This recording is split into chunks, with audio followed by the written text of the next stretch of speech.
Hey everyone, hope you're doing okay. This is a replacement for an older version of this video. The audio used to be super bad, but this is a re-recorded version, so hopefully you find it to be better. The name of this series used to be What If Toribot Joined the Z-Fighters, but I realized that didn't make any sense this early on. So this, and future parts, have had their titles changed for accuracy. Thank you for listening. Last video, we covered the 22nd Tenkaichi Budokai Tournament. The quarterfinals were Pomput vs. Yamcha, which Yamcha won, Jackie Chun vs. Toribot, which Toribot won, Chaozu vs. Goku, which Goku won, and Tien vs. Krillin, which Tien won by using a Dodonpa on Krillin, piercing his stomach. The semifinals were Yamcha vs. Toribot, which Toribot won, and Goku vs. Tien, which Goku won. The final match was between the two Turtle School students remaining, and Toribot pulled out the victory after Goku impaled him with his fist. Which doesn't really sound like a win condition, but he threw Goku out of the ring after that. As victor of the tournament, Toribot took everyone out to dinner. We begin with our cast eating a meal in the restaurant they visited in the show. One thing to be noted is that no member of the Crane School is here, for obvious reasons. Seeing as he is a robot, and we've been over this before, Toribot isn't eating anything. Truth be told, I don't think he could, even if he tried. I mean, look at that mouth nozzle thing. You think he can chew with that? I don't. But during the conversation he's having, as Goku is literally chewing on a plate, he realizes one crucial thing. He forgot his power pole back at the tournament grounds. Having nothing better to do, and never minding a nice jog, Toribot offers to go get it for him. Goku thanks him as more food arrives at the table. Toribot steps outside and runs to the Tenkaichi Budokai tournament grounds. But as he arrives, he bears witness to Tambourine, threatening the world tournament announcer to give him a list of the Budokai Tenkaichi contestants. Toribot clears his throat, or I suppose the closest approximation to a throat, and he gets Tambourine's attention. Tambourine turns around, glaring down at him. He makes this remark about how someone obviously left their Roomba running, which is totally a microaggression, so Toribot jumps up and punches him in the face. Not cool, Tambourine. Tambourine goes crashing into the wall, leaving a Demon Namekian-sized indent. As he struggles to remove himself from the wall, Toribot tells the World Tournament announcer to get out of there. The World Tournament announcer thanks Toribot and runs off to safety. With him out of the way, Toribot can fight at full force again. Immediately, he pulls Tambourine out of the wall by his hand and takes control of his wrist. Tambourine fires back with a punch to the head, gaining no reaction. Toribot pulls Tambourine by the wrist towards him and hits him with a punch to the stomach. He lets go of his arm, then jumping up and knocking into Tambourine's chin using the top of his head. Again, Tambourine stumbles back. Toribot finishes the exchange by hitting Tambourine on the top of the head with a double axe handle, knocking him to the floor and knocking him out. Toribot grabs the bag with the 4-star ball as well as Goku's power pole. But what to do about Tambourine? Yeah, he attacked an innocent person. Also, he could find out the names of the people who participated in the tournament. That's weird. But Toribot hasn't killed before, and granted, there's always a first time for everything, but should this be one of those things? He figures there has to be another option. So he elects to keep Tambourine alongside him. He draws up a pair of graphene handcuffs, attaching one to himself and the other to Tambourine. Toribot makes his way back to the restaurant, carrying the unconscious Tambourine behind him.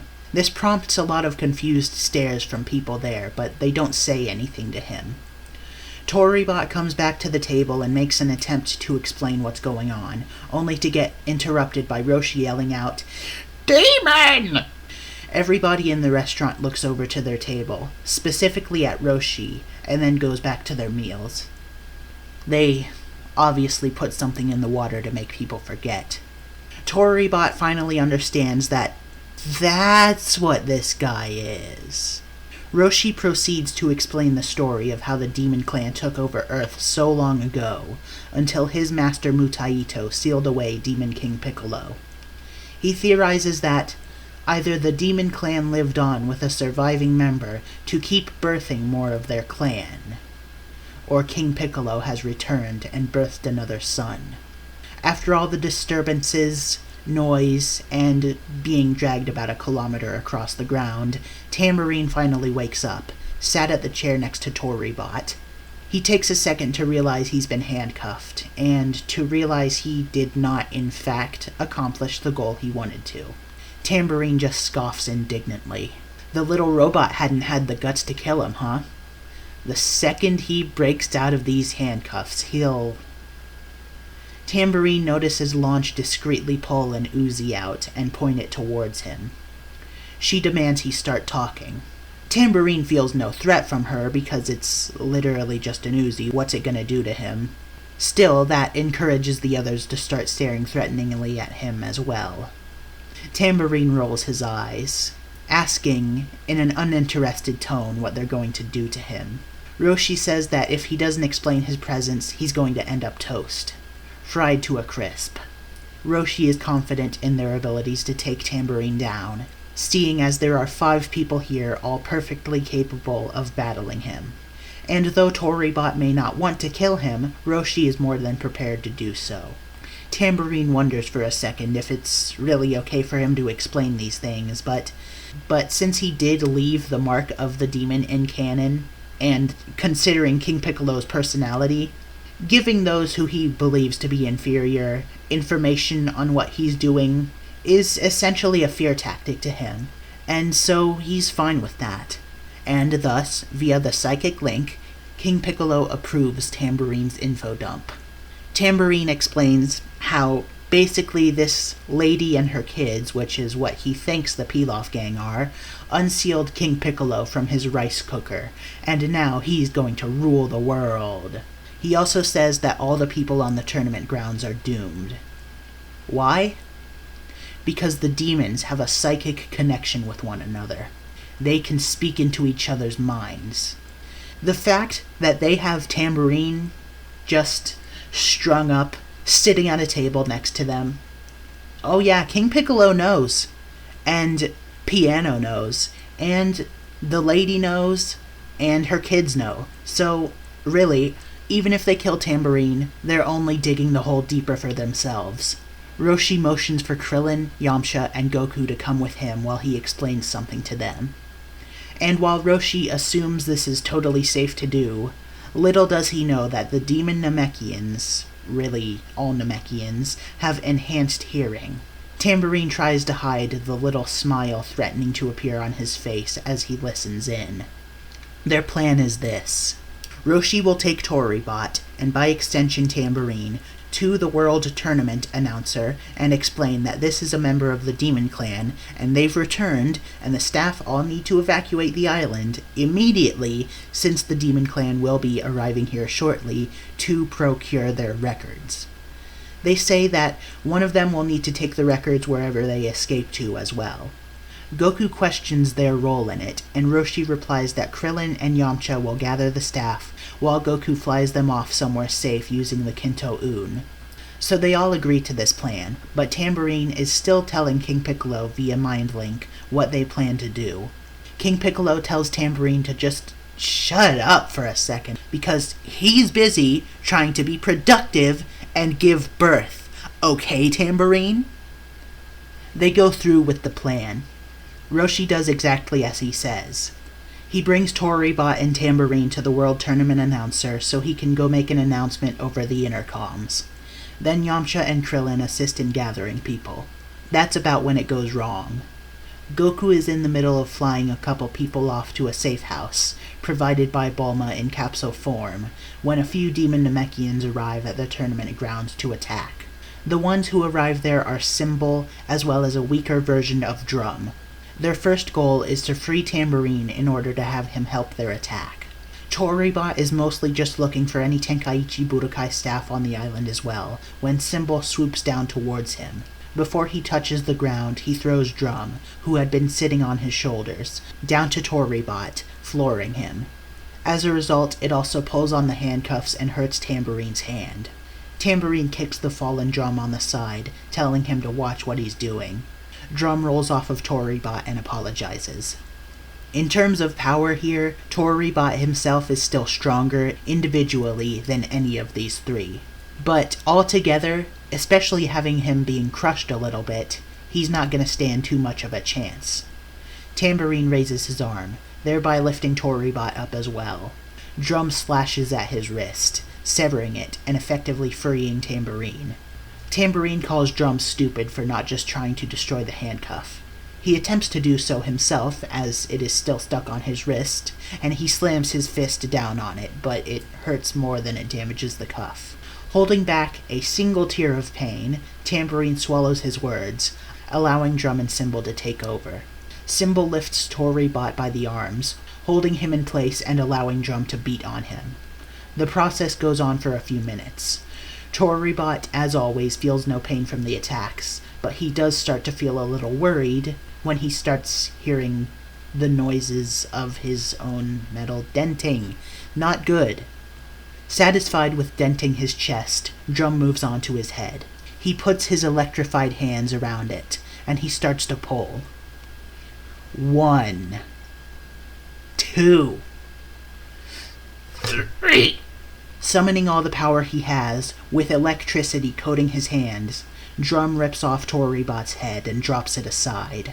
Tamburine laughs, telling him that that's what he gets for messing with the Demon Clan. And yet, something strange begins to happen. Toribot's body is now glowing. Okay, that's weird.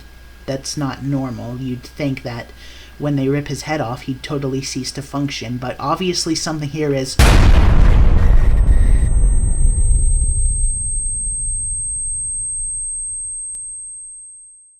Tamburine, Symbol, and Drum are all caught up in a massive blast. Half of Papaya Island has been destroyed. Toribot has turned one of his batteries up to full power to try and stop them, but it was too much for his body to contain, and the battery exploded. While each battery does contain a power of 1,000, which should destroy way more than just an island, or half of an island, a saving grace here is the fact that Toribot, Tamburine, Symbol, and Drum are all there tanking the explosion as well, which diminishes its area of effect. Toribot's body is overwhelmingly melted after the explosion, but his pencil has still survived. It is magic after all. A little explosion could never keep it down. However, this body is too damaged to continue on at peak performance, and it would be too complicated to fill in all the dents. Not at this level. He'll need to remake the entire vessel. Though, that's not too big of an issue, is it? He's done that a few times before when he lived in Penguin Village, with debatably less of himself left. So he gets to work on drawing himself a new body. He'll use his current one to put his head onto the new one. His gi is also somewhat singed, but luckily there's enough of it left to restore it to normal. Of course, with such a massive blast, everyone else would come over to check it out. What was that? Roshi, Yamcha, Krillin, and Goku all travel over. They find Toribot, and they ask him what happened. He regales them on what had just occurred. Presumably, using that psychic connection he was talking about, 2 more demons came over to assist Tamburine. And then they started beating him up, so he tried to activate one of his batteries, and then everything started blowing up. All our food keeps blowing up! And okay, that's just normal, that's a thing that happens. Yeah, nobody's too pleased by these events, since it means an unreasonable amount of destruction, but they obviously don't hold it against him. He didn't mean to, and ultimately, it wouldn't have happened if he wasn't being attacked by demons. Though this goes to show just how dangerous using his full power really can be. And while so much destruction has been caused, there is still hope. Even with Toribot injured, in just a few more minutes he will be back to normal.